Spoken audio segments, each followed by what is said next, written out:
Closer in Time.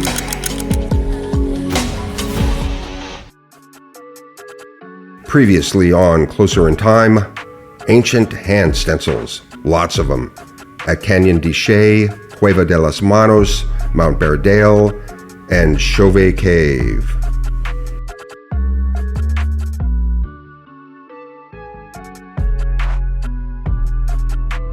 Beneath a limestone ridge in Cantabria, a narrow passage leads to some of the oldest known cave paintings in Europe. A series of red discs, a few abstract shapes, and a hand. Or rather, the shape of a hand, stenciled in red ochre nearly 40,000 years ago. The method is familiar, pigment blown through a tube, or possibly directly through the mouth, around an outstretched hand. But the age is disorienting. It edges up against the very arrival of Homo sapiens in Western Europe. Some now suggest the artists may not have been sapiens at all. Unlike Chauvet's more recent theatrical compositions, El Castillo stencils are blunt and minimal, perhaps the earliest in Western Europe from our species. A cave tucked into the Maros Poncap limestone of Sulawesi held its secret for over 40 millennia.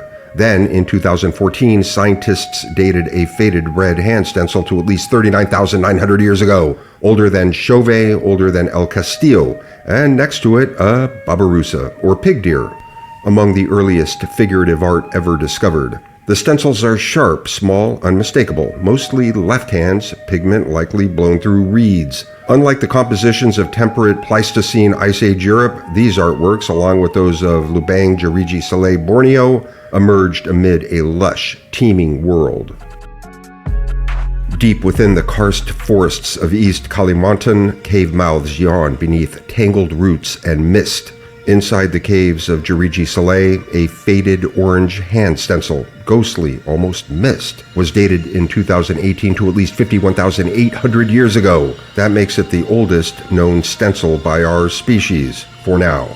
Unlike Leon Cave and Sulawesi, Jeriji Saleh is sparse, but the silence is misleading. It suggests something sobering. That long before history began, people were already archiving themselves, systematically, symbolically, and high up on the walls.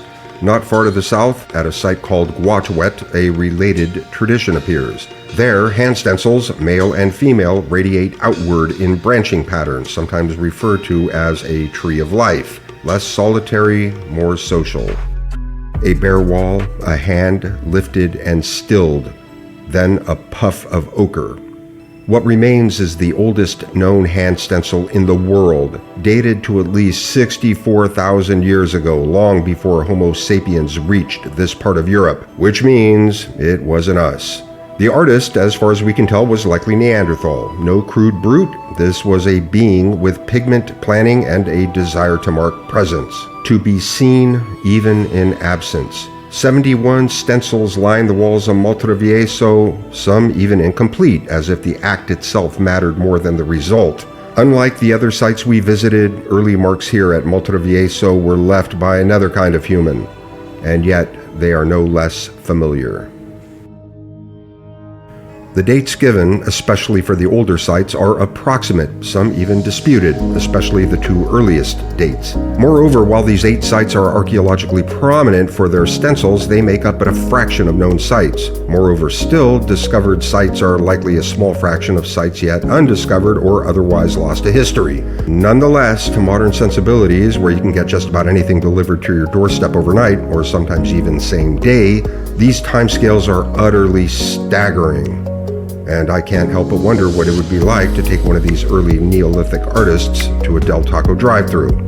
Let's try a comparison. So, based on these particular date estimates for the art cataloged at these 8 sites, we can say that we are closer in time to the earliest hand stencils at El Castillo than the oldest hand stencils are to the most recent hand stencils at Maltravieso by 22,000 years. Or if you prefer, that difference is equivalent to about 900 generations. The wide geographic distribution of the same, virtually identical artistic tradition over many, many millennia is striking. These prehistoric cultures, archaeology tells us, were too far spatially separated to have shared the tradition.